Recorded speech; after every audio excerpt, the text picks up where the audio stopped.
السلام علیکم دوستو آج 17 جنوری 2020 جمعے کا دن ہے۔ دنیا کی بہترین اور بڑی اپڈیٹس میں آج آپ سنیں گے کہ امریکہ اور دوسری غیر ملکی فوجیں مشرق وسطی سے نکل جائیں، حسن روحانی کی نئی دھمکی۔ میجر جنرل آصف غفور کی جگہ میجر جنرل بابر افتخار نئے DGSPR تعینات۔ بھارتی سپریم کورٹ میں شہریت قانون کے خلاف درخواستوں کا ڈھیر، سپریم کورٹ پریشان۔ سلامتی کونسل اجلاس نے ایک بار پھر ثابت کیا کہ وادی کا مسئلہ اقوام متحدہ کی فہرست میں ہے۔ بار بار شناختی کارڈ کی ضرورت پڑنے پر نوجوان نے کلائی پر شناختی کارڈ بنوا لیا۔ ہاں میں پاکستانی ہوں، جس نے جو کرنا ہے کر لے، کانگریسی لیڈر۔ بھارت مستقبل میں کسی بھی جنگ کے لیے تیار ہے، بھارتی آرمی چیف کی نئی بڑک۔ سعودی عرب میں گاڑی سٹارٹ چھوڑنے پر کتنا جرمانہ ہوگا؟ عمران خان نے 1.25 لاکھ سے زائد سرکاری نوکریوں کا اعلان کر دیا۔ تو دوستو آئیے چلتے ہیں اب خبروں کی ڈیٹیل کی طرف، لیکن اس سے پہلے اگر ہو سکے تو چینل کو لائک اور سبسکرائب ضرور کیجیے گا، شکریہ۔ دوستو ایرانی صدر حسن روحانی نے مشرق وسطی میں موجود غیر ملکی افواج کو خطرے کا سامنا کرنے کی دھمکی دی ہے۔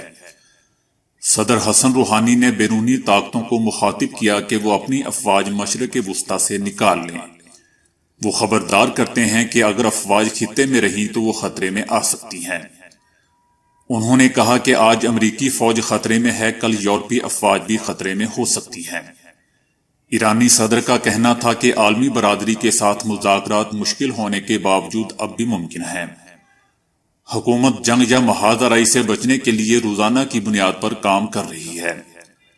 حسن روحانی نے جامعہ مشترکہ پلان کے متبادل کے طور پر ٹرمپ پلان کی پیشکش کو بھی ایک عجیب و غریب پیشکش قرار دیتے ہوئے مسترد کر دیا ہے اور امریکی صدر پر وعدہ خلافی کرنے کا بھی الزام لگایا ہے، جبکہ برطانوی وزیر اعظم بورس جانسن نے امریکی صدر کو بہترین ڈیل میکر قرار دیا تھا اور ایرانی نیوکلیئر ڈیل کو ٹرمپ ڈیل سے تبدیل کرنے کا کہا تھا۔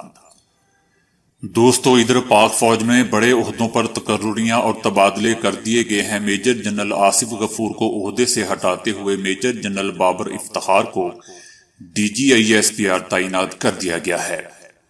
پاک فوج کی جانب سے تاحال باضابطہ اعلان نہیں کیا گیا ہے، ابھی تک صرف اتنا ہی پیغام جاری کیا گیا ہے کہ میجر جنرل بابر افتخار نئے DGSPR ہوں گے، جبکہ میجر جنرل آصف غفور کو GOC اوکاڑا بھیج دیا گیا ہے۔ میجر جنرل اظہر وقاص کو ملٹری انٹیلیجنس کا ڈائریکٹر جنرل تعینات کیا گیا ہے۔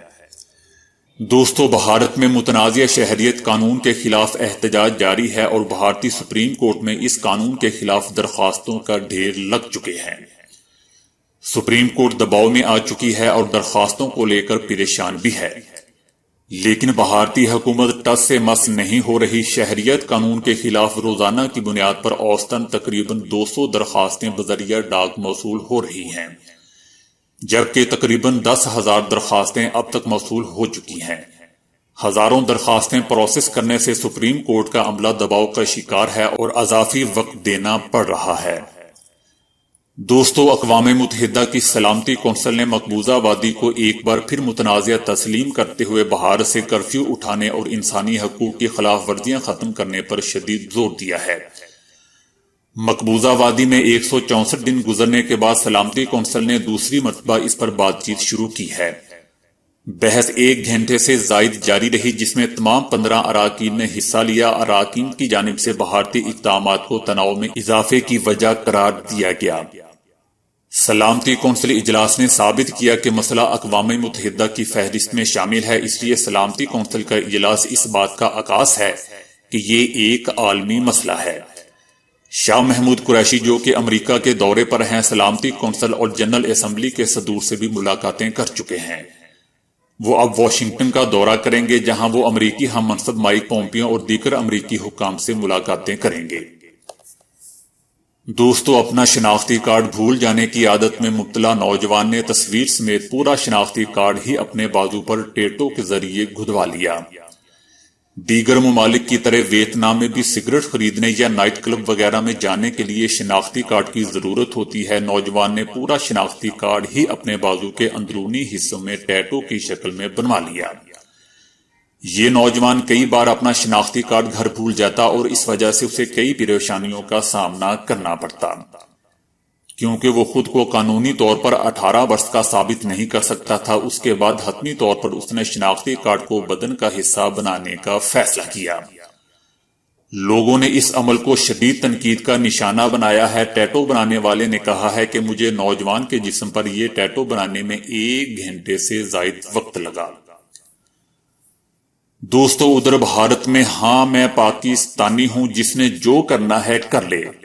بھارتی کانگریس رہنما ادھیر رنجن چودھری نے حکمران جماعت بی جے پی کو شہریت ترمیمی ایکٹ کے نفاذ کے اعلان پر سخت تنقید کا نشانہ بناتے ہوئے کہا ہے کہ ان کی جماعت سختی سے اس اقدام کی مخالفت جاری رکھے گی۔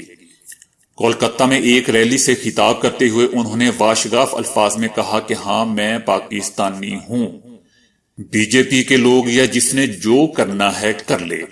یہ سن کر مجمع ایک دم خاموش ہو گیا۔ انہوں نے مزید کہا کہ ہمیں جو بھی کہے ہم اسے قبول کریں ورنہ ہم غدار کہلائیں۔ انہوں نے غصے سے کہا کہ بھارت نریندر مودی یا امت شاہ کی ذاتی جاگیر نہیں ہے۔ دوستو، ادھر بھارت ہی میں بھارتی آرمی چیف جنرل منوج نے ایک بار پھر حسب معمول کہا ہے کہ بھارت مستقبل میں کسی بھی جنگ کے لیے تیار ہے۔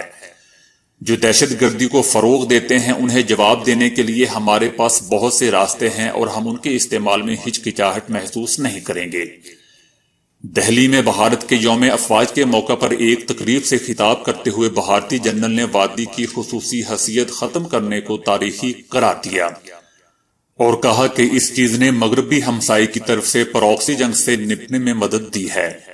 انہوں نے کہا کہ اس سے مقبوضہ وادی کو قومی دھارے میں شامل کرنے میں مدد ملے گی۔ ان کا کہنا تھا کہ فوج دہشت گردی کو کسی بھی حال میں برداشت نہیں کرے گی۔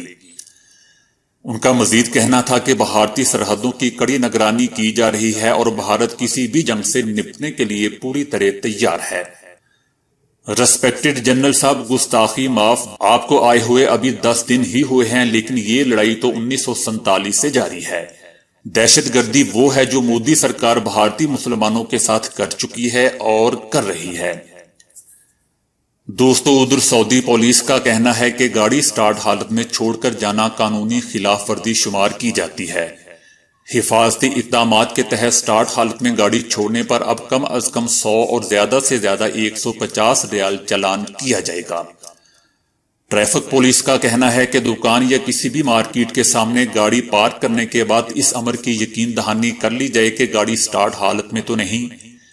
سٹارٹ حالت میں گاڑی چھوڑنے کا مطلب ہے کہ چوروں کو خود دعوت دی جائے۔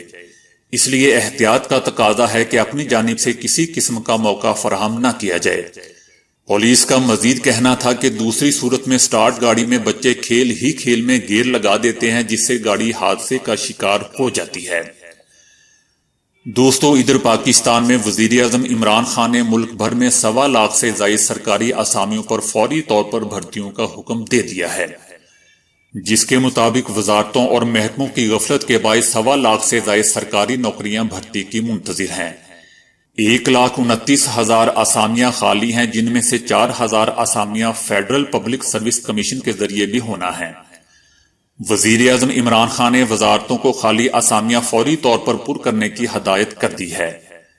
گریڈ 21 اور گریڈ 22 کی 96 اسامیاں خالی ہیں۔ گریڈ 8 سے گریڈ 15 تک کی 41,000، گریڈ 1 سے گریڈ 7 تک کی 51,000، جبکہ گریڈ 16 سے گریڈ 22 کی 13,421 پوسٹوں پر کوئی آفیسر ابھی تک تعینات نہیں ہے۔ دوستو، شکر ہے کہ اسامیاں یا سیٹیں خالی ہیں، حکومت اب اعلان کر رہی ہے۔ پہلے تو یہ ہوتا تھا کہ اسامیاں یا سیٹیں سیاستدانوں کے پیاروں سے پر کی جاتی تھیں، اس کے بعد اعلان کیا جاتا تھا کہ آ جاؤ کنے کنے جانا بلو دے گھر۔